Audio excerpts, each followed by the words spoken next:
Neymar আর বিতর্কজনের একে অপরের সমার্থক শব্দ। সান্তোসে প্রত্যাবর্তনের পর আশানুরূপ কিছু করতে পারেনি, এরই মধ্যে বিতর্কের মুখে তিনি। গুঞ্জন চলছে ইউরোপে ফিরতে পারেন নেইমার, তাও আবার এমন এক ক্লাবে যা তার পুরনো ক্লাব প্যারিস সেন্ট জার্মেইনের চিরপ্রতিদ্বন্দ্বী অলিম্পিক দা মার্সেই।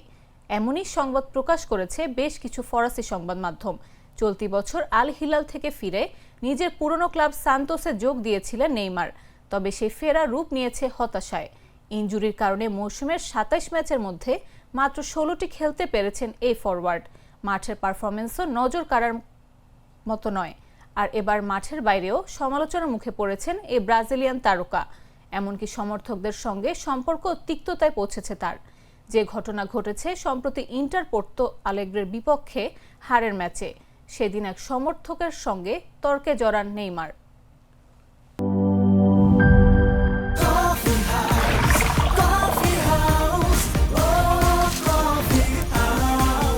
কফি হাউস, প্রতি চুমুকে আড্ডা জমে।